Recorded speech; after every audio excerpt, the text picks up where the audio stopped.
תחום שאנחנו עושים בו מאמץ גדול ביותר, שהוא הפך להיות בעצם הציר של העבודה של ארגון העובדים מע"ן בשנתיים האחרונות, זה נהגי המשאיות.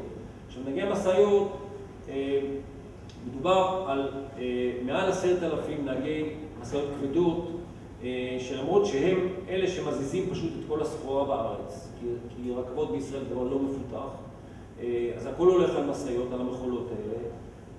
יש להם איזשהו מעמד אסטרטגי בכלכלה. כל הכלכלה על הכתפיים שלהם.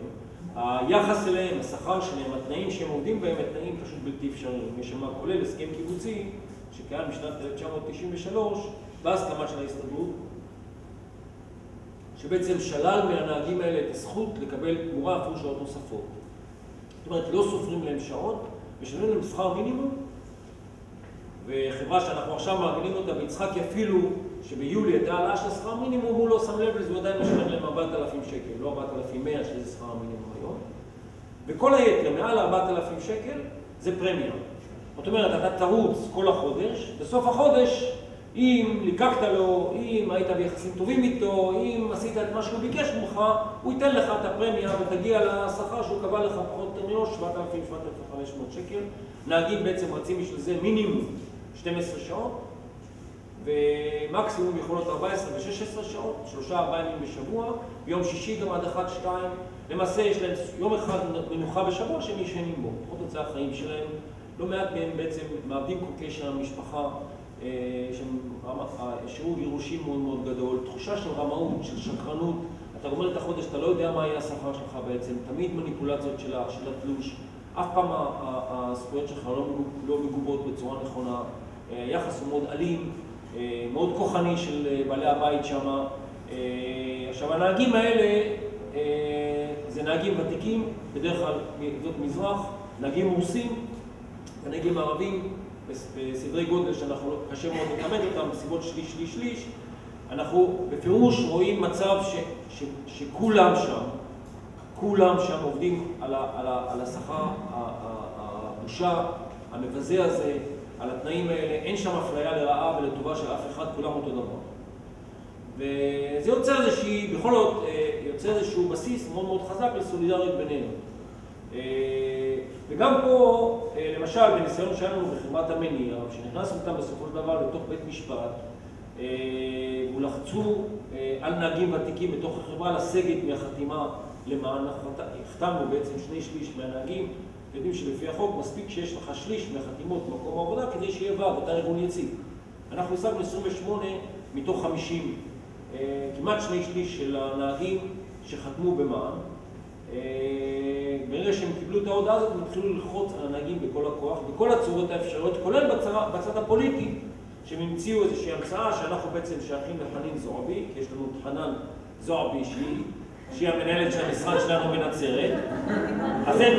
זאת חנן זועבי שהייתה במשט, אבל היא מופיעה פה, אני מתביישת בזה, מופיעה בגוף אחר.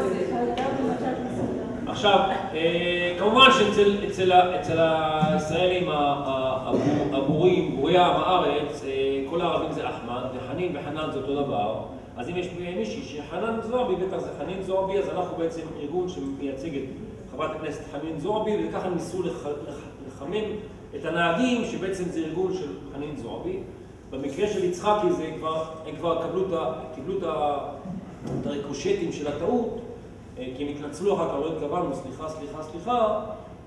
עכשיו זה הולך ישר על זה שאני הייתי בכלא, ושאח שלי היה מרגל, ושהם בוגדים. זאת אומרת, זה ישר הולך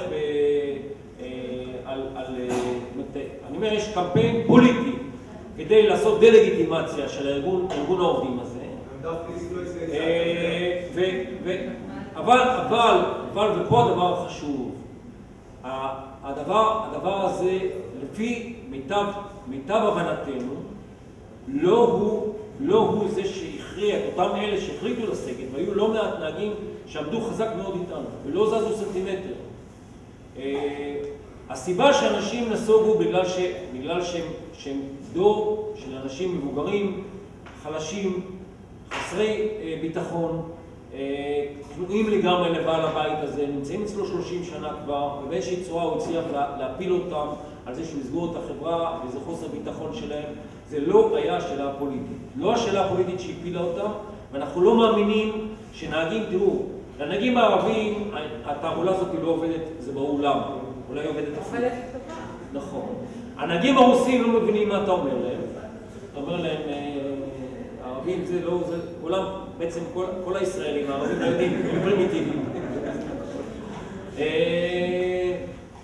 אז נשאר הדור המבוגר הזה, שאני אומר גם בדור המבוגר היה לנו בן אדם דוב סמאג'ה, בן אדם חובש כיפה, שבן אדם בסביבות גיל 55, משהו כזה, בן אדם שלפי דעתי יכול להיות שתשאל אותו מה הוא מצביע, זה בטח משהו בכיוון של ש"ס.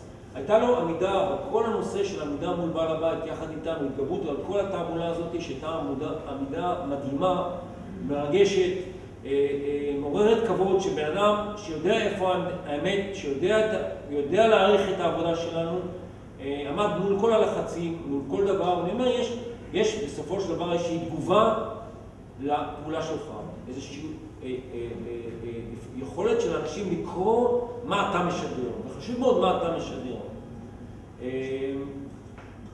אני מקוצר הזמן אנסה עוד להגיד כמה דברים טלגרפיים. יש לנו עבודת נוער מאוד מאוד מאוד חשובה בתחום הזה של נוער לשינוי חברתי, גם בתי ספר יהודיים, גם בתי ספר ערבים. גם משאלה מה אומר הנוער הערבי, אנחנו מצאנו שנוער הערבי צמא למפגש עם נוער יהודי, צמא לאינפורמציה, דברים שקיבלנו כפידבקים בסוף השנה בעבודה שעשו חנן וסמיה בתוך בתי ספר תיכוניים, היו דברים מדהימים בהשפעה שהייתה לעבודה הזאת של המפגש השבועי של שעה, שעה וחצי, אולי 15-20 מפגשים, לא מדובר על שנים של חינוך, קיבלו דברים שלא קיבלו בשום מקום.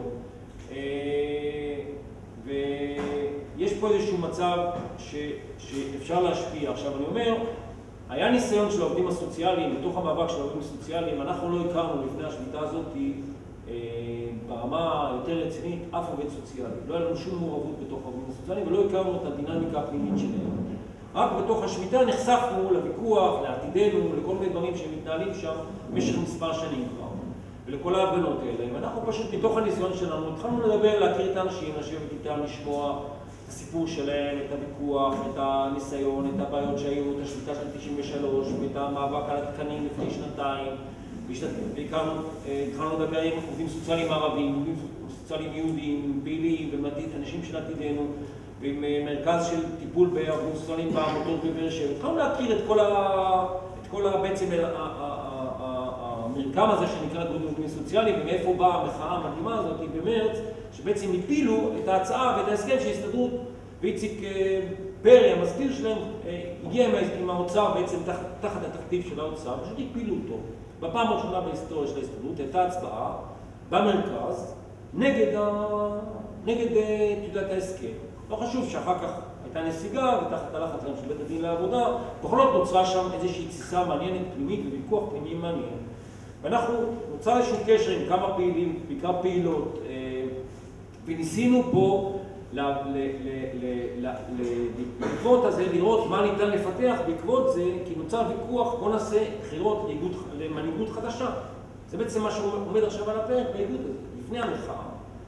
ונכנס לתוך המחאה, וניסינו לפני המחאה, בתוך המחאה, למצוא שותפים בין העובדים הסוציאליים הערביים, שיקחו את הדבר הזה כחלק עם הקבוצה הזאת שהייתה קשורה אלינו. והעובדים הסוציאליים, העובדים הסוציאליים שהיינו בקשר איתם, פשוט היו שיוועו, חיפשו בנרות את הקשר עם העובדים הסוציאליים במגזר הערבי, שיתנו יד לקמפיין הזה, שירימו את הדבר הזה, שיקימו את הגוף האלטרנטיבי הזה. כולל עתידנו שדיברתי איתם, שהם יותר, נקרא לזה, יותר ככה, פחות או יותר בכיוון של שלי יחימוביץ', גם אמרו לי, אנחנו מחפשים, רוצים פרטנר ערבי. לא הצלחנו, כולל, ארגנו באוהל של נצרת עילית ערב מיוחד לנושא העובדים הסוציאליים, ופנינו להמון עובדים סוציאליים ערבים שיבואו. בסופו של דבר, בשעה 8, מופיעות 7 עובדות ועובד אחד סוציאלי ממחלקת הרווחה של נצרת עילית, כולם יהודים, ברשות המנהלת שלהם, לגמרי ממסדית. עכשיו, סיפרו את הסיפור שלהם, זה היה מעניין ומרתק, אבל ואף אחד בעובדים הסוציאליים לא הגיע, הערבים. אמרתי להם, היו שם כמה נשים מאוד חזקות, מאוד מרשימות, מאוד חושבות. אמרתי להם, תראו, זה היה לפני המלך, אמרתי להם, תראו, יושבים ביום שישי ומקטרים, הולכים בבחירות ומצביעים למפלגות שלא מאמינים בהם. יש לכם פה ביד אפשרות לעשות שינוי. האיגוד המקצועי זה מסגרת שבתוכה אתה והחברים שלך והחברות שלך יכולים לעשות שינוי. זה ניתן לעשות. יש פה איזשהו מכשיר, שהוא מכשיר של העובדים, שנוגע לדבר מאוד בסיסי בחיים של אנשים. זה לא לוקסוס, זה לא דבר שהתזמורת או החוג ליוגה או איזושהי הרצאה תרבותית או לסרט שאתה הולך לראות אותו, אם יש לך זמן ויש לך כסף או לא. זה מקום העבודה שלך, זה הבסיס של החיים שלך. שם אתה בעצם, משם אתה תחיה או לא תחיה. זה נוגע לכל בן אדם. זה מקום שבו ניתן, אם אתה מבין את הפוטנציאל של זה, יש לזה אפשרות, מקום שבו יש דינמיקה יומיומית של יחסים עם אנשים, ניתן שם לעשות שינוי חברתי לאורך זמן. זה לא דבר שמתפזר, זה לא אוהל שאתה צריך להחזיק אותו בשדרה, קשה מאוד להחזיק אותו. איך תחזיק אוהל בשדרה? זה מקום עבודה שאתה הולך אליו, במקום אחר, אתה רוצה או לא רוצה, אתה הולך אליו. אתה קצת חולה, אתה הולך אליו. ילד שלך חולה, איך היא סיפרה, בהתחלה שהילד היה חולה, עם העיניים, אמרו לה, אל תקחי את הילד. אחר כך מה, אז אתה נקבע לו את העיניים, ושלחה אותו לגן, מה היא תעשה? היא חייבת ללכת לעבודה, אתה הולך לעבודה, אתה משאיר את הילד שלך עם מחלה, עם זה, הוא צועק, הוא בוכה, אתה הולך, מה לעשות? אתה נמצא שם, אתה נמצא בתוך מקום העבודה, יום עם החברים שלך, חברות שלך. קח את האחריות, קח את המחשבה, תתחיל לדבר עם אנשים, תזמינו אותם, תפתח להם את הראש. יש פה אפשרות של עבודה. עכשיו אני אומר, הניסיון שלנו אומר שמאוד מאוד חשוב, וזו התרומה הגדולה שלנו לתוך התנועה הגדולה של השינוי ולתוך התנועה בכלל לשינוי המהפכני. מאוד חשוב האם אנחנו, את, יודעים לאן אנחנו הולכים. יודעים לא רק את חוקי העבודה, שזה בסיס, אפשר ללמוד את זה. אנחנו גם לפני 20 שנה, כשהתחלנו את העבודה שלנו, לא ידענו שום דבר. פשוט הבנו שזה חשוב, התחלנו ללמוד. למדנו תוך כדי קייסים. אפשר ללמוד את זה. חוקי עבודה זה חשוב, חוקים איך מקימים ועד זה חשוב. אפשר ללמוד את זה. יש דבר יותר חשוב, יותר מסובך, ואי אפשר ללמוד אותו בבתי ספר. זה מתוך ניסיון. אתה צריך ללמוד איך לדבר עם אנשים. ואיך להקשיב. השני אמר, הסבלנות הזאת היא הסבלנות הדאמיסטית הזאת. הסבלנות להיות קשוב ולשמוע את האנשים, להיות מסוגל לדבר עם יהודים ועם ערבים, ולא להיות עם דעות דומות, ולהיות גמיש, אבל להבין, לדעת לאן אתה הולך, לדעת שאתה הולך לכיוון שאתה רוצה את השינוי הזה, ואתה לא תוותר עליו, אתה לא חשוב לי עוד אכזבה ועוד אכזבה ועוד אכזבה, אל תוותר על האנשים, כי גם אנשים שלא באו איתך, גם אנשים שהסתובבו וסובבו את הראש, הורידו את הראש, האנשים האלה הם אנשים שהם אין להם מנוס מללכת איתך. אם יש אנשים כאלה, הם מגנט לעובדים מסביבם. פשוט הם מגנט. אין לי שום ספק שסמיה, בקשר שהיא יצרה, אף אחד לא היה מסוגל לעשות את זה, כי חוץ מבינם, כמו סמיה, לא יודע, אין כמו סמיה, כן? אבל יכול להיות אנשים שמוכנים לתת, אתה מרגיש, שאתה נפגש איתם, אנשים מרגישים שאתה אמיתי, שאתה לא משקר, שאתה לא אינטרסנט, שאתה לא מחפש טובות הנאה, שאתה חי בצניעות, שאתה מוכן לשמוע, אתה לא מתנשא, אתה לא סנוב, אנשים פתוחים לזה. אם אתה נותן להם את התחושה שמה שהם עושים, מה שהם מדברים, מה שהם מאמינים בו חשוב, אתה נותן להם את זה, אתה יכול להרים אותם, אפשר להרים אפילו הרים. ומה שאמן בעצם אומרת בשיטה שלה זה שלפתוח ערוצים, אנחנו בונים מנהיגים בשטח, בחור צעיר היום, שיבוא וייתן את עצמו ויהיה מוכן להיות פעיל במסגרת של מען, הוא יכול, העבודה שיכול להזיז, האנשים שיכול להרים, הם ללא כל השוואה למשהו שיכול להיות באיזושהי פעילות בתוך איזשהו איגוד, בתוך איזשהו מקום, בתוך איזושהי מסגרת, שלא במסגרת שאנחנו יוזמים אותה ומארגנים אותה. יש לנו אפשרות היום, עם העבודה שאנחנו עושים, גם בנוער, גם עם נהגים, גם עם עובדים סוציאליים, גם עם מורים באומנות, אפשרות להזיז דברים גדולים מאוד. חשוב לנו לסיים,